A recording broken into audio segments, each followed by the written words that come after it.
우리에게는 삶에 있어서 가장 중요하게 여기는 큰 것들이 있습니다. 제자들도 그러했습니다. 오늘 말씀해 보면 제자들이 나오는데 제자들에게도 중요한 것들이 있었습니다. 마태복음을 크게 구분할 때 오늘 우리가 보는 마태복음 16장부터 예수 그리스도께서 구원의 본격적인 걸음을 걸어가신다라고 구분을 합니다. 무슨 말씀이냐면 마태복음 16장 우리가 오늘 13절부터 보았는데 이 말씀부터 예수님께서 본격적으로 예루살렘에 올라가는 길을 시작하시고 그리고 십자가와 그 순환의 길을 본격적으로 걸어가기 시작하신다라는 겁니다. 그래서 그 구원의 길을 본격적으로 가시는 예루살렘으로 이제 올라가시는 그 예수님이 제자들에게 하신 첫 번째 말씀이 오늘 우리가 본 말씀입니다. 마태복음 16장 13절부터의 말씀은 사실 그 안에 있는 구절들로도 유명하지만 마태복음이라는 말씀 전체에 놓고 볼 때에도 예수님의 사역의 큰 분기점에서 예수님의 사역의 큰 전환점에서 예수님께서 처음으로 제자들에게 해주신 말씀이 되어진다라는 겁니다. 그런데 이 말씀을 하실 때 제자들의 마음이 어떠했는가? 오늘 우리가 본 말씀에는 예수님의 말씀만 나오지만 그 앞뒤의 말씀들을 보면 제자들의 마음이 이 예수님이 말씀하실 때 그들의 마음이 어떠했는지 우리는 알 수 있습니다. 오늘 우리가 한 말씀 가운데 바로 다음에 예수님께서 고난과 죽음에 대해서 말씀하셨습니다. 내가 이제 고난을 받고 죽어야 그래야 그 일들 내가 이 땅에 온 일들이 완성되고 이루어질 것이다 라고 첫 번째로 오늘 우리가 읽은 말씀 20절까지의 말씀 곧바로 뒤인 21절 말씀에 보면 예수님께서 제자들에게 말씀하셨습니다. 그러자 곧바로 베드로가 이야기합니다. 아닙니다 예수님, 그렇게 되어서는 절대 안 됩니다. 그리고 나서 이 말씀을 듣고 예수님은 또 이야기하십니다. 너희가 예수를 따르려면, 나를 따르려면 자기의 십자가를 져야 한다. 여러분, 십자가라는 말이 여기 처음 나옵니다. 예수님께서. 아직은 모든 사람이 예수님이 십자가에 달려 돌아가셔야 한다는 걸 아무도 모를 때였습니다. 아무도 생각도 못할 때였습니다. 그런데 예수님께서 누구든지 나를 따라오려거든 24절 말씀에 보면 자기를 부인하고 자기 십자가를 지고 나를 따를 것이니라. 이 말씀을 듣고 그 이후에 제자들의 반응, 그리고 예수님께서 돌아가시기 전날 밤에 예수님은 참으로 비장한 마음으로 말씀을 하시는데 그 가운데 내가 바로 예수님 옆에 첫 번째 재상이 되겠다고, 내가 예수님 우편에 서서 내가 총리가 되고 네가 두 번째 되라고, 네가 세 번째 되라고 이야기하는 이 제자들의 모습은 오늘 우리가 읽은 예수님의 이 말씀, 그 말씀을 듣는 제자들의 마음이 어떠했는지 우리들에게 충분히 볼 수 있도록 만듭니다. 예수님은 이제 그 사역의 본격적인 전환점에서 정말로 중요한 말씀을 제자들에게 주고 있는데 제자들은 이것보다 훨씬 더 다른 데에 관심이 많았고 마음을 쏟고 있었습니다. 성경에 보면 가끔 그리하여도 그러실지라도 라는 말이 나올 때가 있습니다. 제자들의 마음을 보면, 제자들의 상태를 보면 예수님의 오늘 우리가 읽은 이 말씀은 어떻게 보면 뜬금없는 말씀이었을 겁니다. 왜냐하면 제자들은 마음이 다 다른 데 빠져 있었기 때문입니다. 예수님이 그것을 다 아셨습니다. 예수님이 그것을 다 아시고 예수님이 그것을 다 보고 계셨지만 그래도 그들을 향하여 오늘 본문에서 하시는 말씀 18절 말씀에 보니까 내 교회를 세우리라. 오늘 말씀의 제목이 바로 이 예수님의 말씀입니다. 내 교회를 세우리라. 예수님께서 제자들에게 해주신 말씀. 제자들은 다른 데 정신이 팔려 있을 때, 제자들은 다른 생각들 하고 있고 내가 높으니 네가 높으니 십자가 지는 것은 관심도 없고 다른 생각들 하고 있을 때 예수님께서 하신 말씀이 내 교회를 세우리라 라는 말씀이었다라는 겁니다. 오늘 예수님의 내 교회를 세우리라는 이 말씀은 성경 전체에 나오는 교회에 대한 첫 번째 가르침입니다. 교회라는 말이 처음 등장합니다. 예수님의 입술에서 교회라는 말이 처음 등장하고, 그리고 그 교회가 과연 어떤 것인지, 우리 성도의 삶의 가장 큰 부분을 차지하는 교회가 어떤 것인지 예수님은 첫 번째로 우리에게 해주시고 계시다라는 겁니다. 옷을 입을 때 첫 단추를 잘 꿰어야 합니다. 우리가 잘 아는 말입니다. 첫 단추를 잘못 꿰면 아무리 멋있는 옷, 비싼 옷을 입어도요, 태가 안 나고 예쁘지 않습니다. 교회에 대한 예수 그리스도의 가르치심도 첫 단추를 잘 꿰어야 합니다. 그래야 우리가 이 땅을 살아가는 데 있어서 우리의 삶의 가장 중요한 것 가운데 하나인 이 교회를 정말 나에게 있어서 바르게 세워갈 수 있다라는 겁니다. 저와 여러분이 진정 오늘 주님의 말씀을 통하여서 주님의 몸된 이 교회, 그 교회에 대한 주의 가르침을 우리가 새기고, 우리의 삶에 있어서 정말로 큰 이 교회가 내 삶에 바르게 세워지는 귀한 역사가 될 수 있기를 예수님의 이름으로 축원을 드립니다. 첫 번째 기억해야 될 것은 우리 성도는 하늘의 비밀을 품은 자라는 겁니다. 오늘 교회에 대한 말씀의 처음에 베드로의 고백이 나옵니다. 그리고 그 고백 위에, 그리고 그 반석 위에 교회를 세우겠다라고 예수님이 말씀하십니다. 마태복음 16장 16절은 우리가 예배 때마다 고백하는 사도신경의 가장 시초, 원초라고 이야기를 하고, 한 문장으로 되어 있는 가장 놀라운 신앙의 고백이다 라고 말하는 그러한 구절입니다. 마태복음 16장 16절에 시몬 베드로가 예수님을 향하여 이렇게 고백합니다. 주는 그리스도시요 살아계신 하나님의 아들이시니이다. 이 고백을 성경은 참 놀랍다라고, 오늘 예수님도 놀랍다라고 평하시고요, 우리들에게 말씀해 주십니다. 사실 우리가 볼 때는 그리 대단하지 않습니다. 왜냐하면 우리가 예배 때마다 사도신경으로 우리의 신앙 고백을 하는데 거기에는 약 12개의 우리의 믿음의 고백들이 참 아름답고 조화롭게 되어져 있기 때문입니다. 천지를 창조하신 하나님과, 그리고 하나님의 독생자로서 이 땅에 오신 예수 그리스도께서 어떻게 탄생하셨고 어떤 삶을 지내셨고 우리에게 어떤 일을 이루셨고 그 일을 통하여서 우리는 거룩한 성도가 되어서 어떻게 살고 또 끝날까지 어떻게 하나님 앞에 살아갈 것이라고, 우리가 신앙 고백을 하는 이 사도신경은 놀라운 고백들을 그 안에 다 담고 있기 때문에 이 사도신경을 예배 때마다 고백하는 우리의 생각 입장에서 보면 이 베드로의 고백은 어떻게 보면 초라하기까지 합니다. 주는 그리스도시요 살아계신 하나님의 아들이시니이다. 너무 간단하고요, 너무 짧습니다. 그런데 예수님은 이 고백을 정말 놀랍다라고 평가하십니다. 우리는 마태복음 16장의 앞뒤를 보면, 특별히 이 말씀 직전에 일어났던 사건을 보면 왜 놀랍다라고 평가하시는지 우리는 알 수 있습니다. 마태복음 16장의 처음에 보면 바리새인과 사두개인들이 예수님 앞에 찾아옵니다. 그래서 이야기합니다. 표적을 보여라. 표적을 보여달라. 그래야 네 말 내가 믿겠다.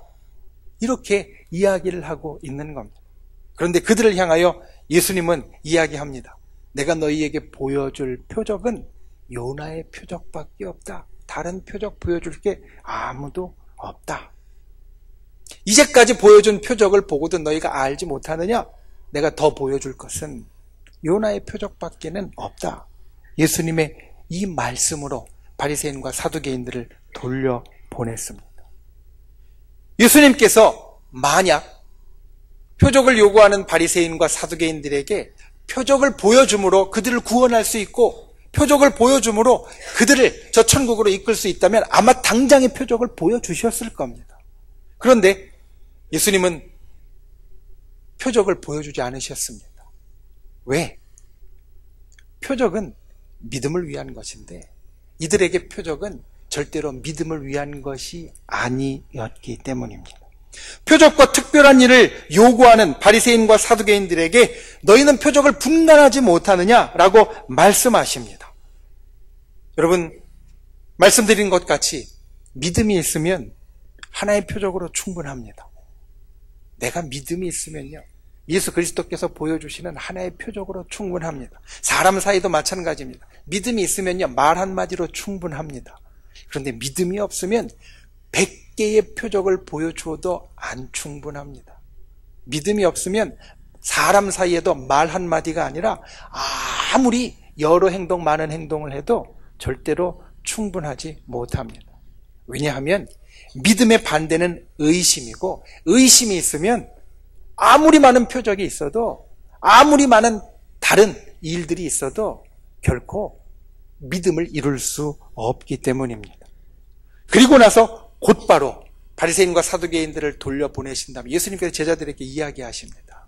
너희가 믿음이 없으면 안 된다. 마태복음 16장 8절 말씀해 보면 제자들을 향하여 믿음이 적은 자들아 라고 말씀합니다. 너희는 절대로 바리새인과 사두개인들을 따라가지 말라.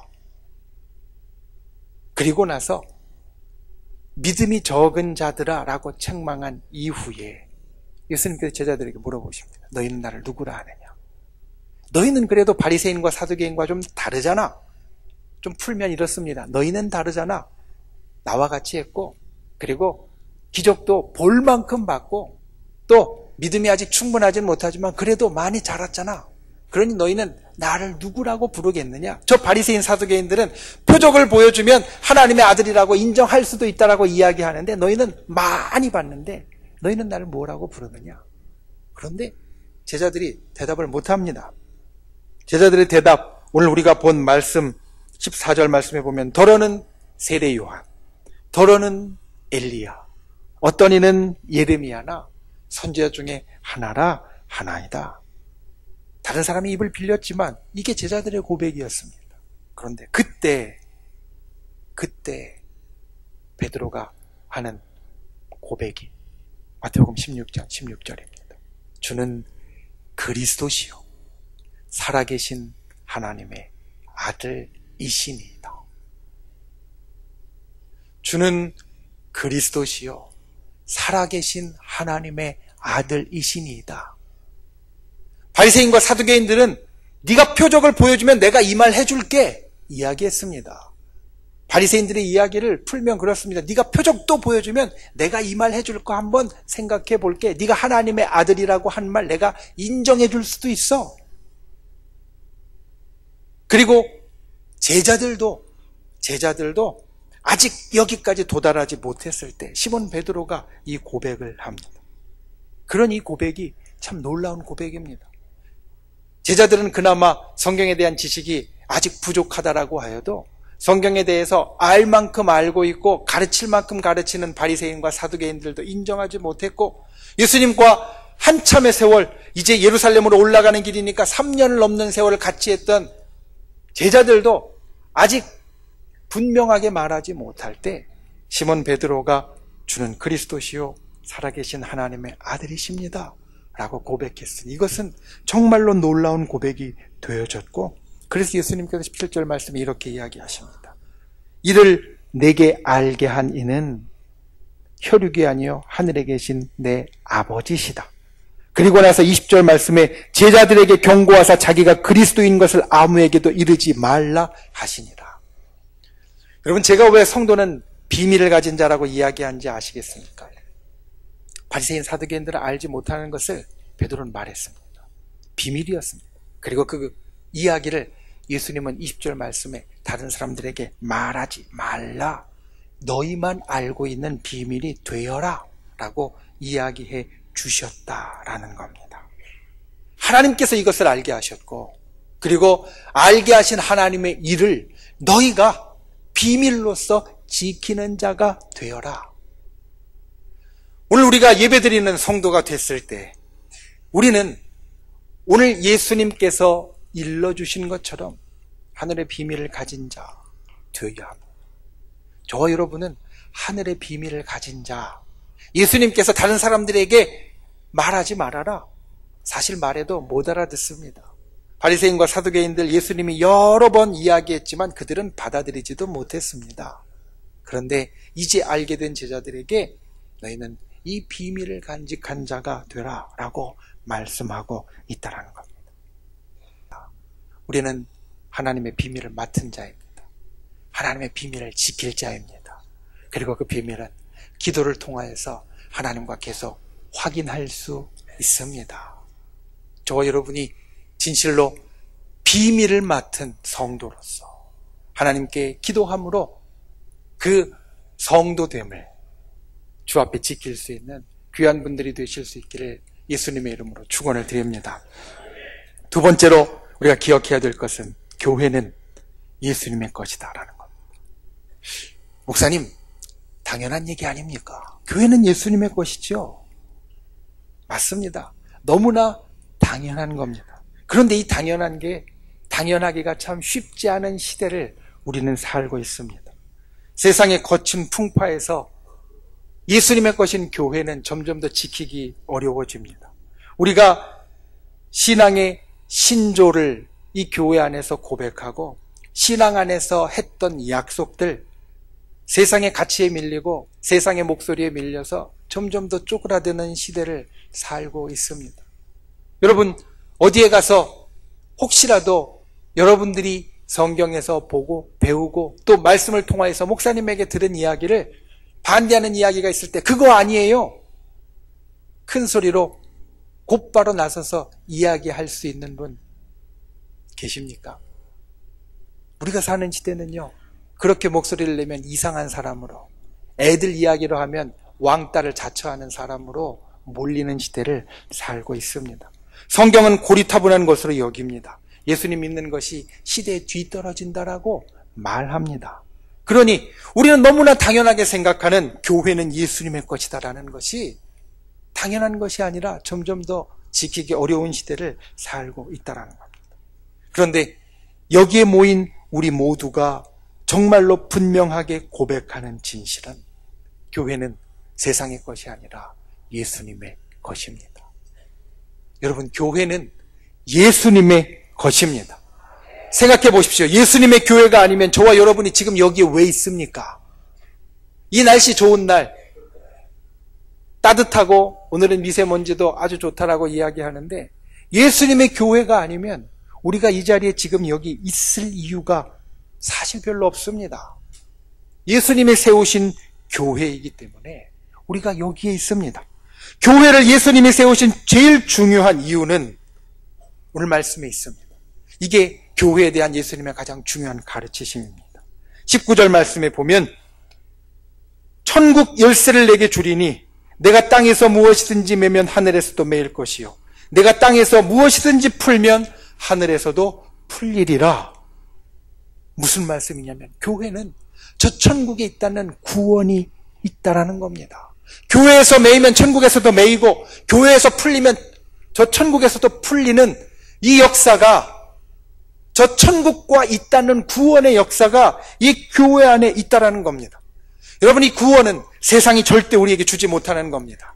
세상이 절대 우리에게 줄 수 없는 겁니다. 자기만 알고 자기 사랑에 빠져있는 세상은 세상의 것이 최고라고 이야기하는데 자기만 알고 자기 사랑에 빠져있는 세상은 결코 다른 사람을 구원하지 못합니다. 그런데 오직 우리를 자기 자신보다 더 사랑하시고 오직 우리를 위하여 모든 것을 내어주신 예수님만이 우리를 구원해 주실 수 있습니다. 여러분, 이 구원의 역사가 교회의 본질입니다. 이 본질은 오직 예수님으로만 주어지기 때문에 교회는 예수님의 것이 되어진다는 겁니다. 그리고 기억해야 될 것, 두 번째는 이 구원의 일을 위하여서 예수님께서 세우신 교회에는 질서가 있다는 겁니다. 오늘 말씀을 보면 교회를 반석 위에 세운다라고 예수님께서 말씀하셨습니다. 예수님 교회니까 그냥 마음대로 생각대로 그냥 내 마음 가는 대로 이리저리 세우는 게 아니라 마치 집을 짓는 것처럼 반석 위에 세운다라고 예수님은 말씀하고 계신다라는 겁니다. 예수님께서 승천하신 이후에 제일 처음 이 땅에 존재하게 되었던 초대교회. 그 초대교회는 사도들이 예수님의 말씀을 직접 듣고 그리고 예수님에 의하여서 세움받은 사도들이 하나님의 말씀을 전하고 그리고 복음의 사역을 이끌고 있었습니다. 그 사도들이 초대교회를 이끌 때 사도들이 말씀과 기도에 전무하고자 그리고 말씀과 기도에 힘쓰면서 교회를 이끌고자 집사들을 세웠다. 사도행전은 이야기하고 있습니다. 직분자들을 세웠다 이야기하고 있습니다. 그리고 이들이 사도들의 지도를 따라 사역을 감당함으로 교회는 질서 있게 하나님의 복음을 전하게 되었습니다. 여러분, 하나님은 질서의 하나님이십니다. 우리가 이 땅을 보면 알 수 있습니다. 온 우주의 모든 것이요 질서를 따라 운행됩니다. 하나님께서 만드신 이 온 땅의 모든 것이 질서를 따라 운행되어지지 질서를 해치는 것은 그 가운데 존재하지 못합니다. 성경은 하나님의 손이 본격적으로 이 세상이 가기 전의 상태, 창조로 인하여서 이 땅의 질서가 생기기 전의 상태를 혼돈하고 공허했다라고 말씀합니다. 하나님께서 만드신 이 세상은 질서의 세상이고 질서가 있어야 세워지고 유지됩니다. 교회도 마찬가지입니다. 하나님께서 온 세상을 질서 있게 세우셨는데 교회는 질서가 없다? 어불성설입니다. 예수님께서 교회의 머리시라고 분명히 이야기하고 있고 교회의 성도들은 각 지체의 몸이고 각 지체의 몸으로서 자기가 맡은 일들을 감당할 때 이 몸이 아름답게 세워져 간다고 성경은 분명히 우리들에게 선포하고 있고 그것이 천국의 일을 감당하는 것이라고 우리들에게 말씀합니다. 그래야 우리가 복음의 일을 감당할 수 있다는 겁니다. 그리고 이것은 더욱더 큰 일로 연결됩니다. 오늘 말씀 예수님께서 교회에 대해서 하시는 세 번째 말씀은 이겁니다. 음부의 권세가 이기지 못하리라. 교회를 음부의 권세가 이기지 못한다라는 겁니다. 여러분, 이 말씀 뒤에 있는 뜻을 잘 헤아리십시오. 교회는 음부의 권세에 계속 도전을 받는다라는 겁니다. 이기지 못한다라는 이야기는 도전하지 않는다라는 이야기가 아닙니다. 음부의 권세는 교회를 무너뜨리기 위하여서 초대교회 때부터 지금까지 계속해서 도전합니다. 왜냐하면 아까 말씀드렸듯이 교회가 무너지면 복음의 이야기는 어디서도 들을 수 없습니다. 예수 그리스도를 믿으면 구원 얻는다라는 이야기는 세상 어느 곳에서도 교회를 제외한 다른 곳에서는 들을 수 없습니다. 그러니 아무리 좋은 일 많이 하고 아무리 정의로운 일 많이 해도 구원의 길을 갈 수 있는 그 길은 막혀버립니다. 음부의 권세가 교회를 무너뜨리려는 이유가 여기에 있습니다. 교회를 무너뜨리려고 음부의 권세는 계속해서 도전합니다. 그런데 예수님께서 우리에게 주시는 확신은 이겁니다. 교회는 음부의 권세를 능히 이길 것이다라는 겁니다. 여러분, 하나님께서 세우신 교회는 사실 초대교회 때부터 이제까지 무수한 내외부의 여러 도전들에 직면했었습니다. 그리고 하나님은 그 일들 가운데 하나님의 말씀을 전하는 교회를 지켜주셨고 여전히 오늘날 이 땅 가운데 세우고 계십니다. 예수님께서 교회에 대해서 주신 첫 번째 가르침, 음부의 권세가 계속 도전하지만 결코 교회를 이기지 못한다라는 겁니다. 말씀을 맺습니다. 내 교회를 세우리라. 예수 그리스도의 말씀입니다. 이 예수 그리스도의 말씀대로 교회는 예수님의 것이라는 것을 저와 여러분이 항상 기억하고 예수님의 것인 교회를 언제나 든든하게 붙잡을 수 있는 하늘의 사람, 그리고 오늘 말씀 가운데 있는 하늘의 비밀을 품은 성도로서 기도하며 그 하늘의 비밀을 지켜갈 수 있는 그러한 저와 여러분이 다 되실 수 있기를 예수님의 이름으로 축원을 드립니다.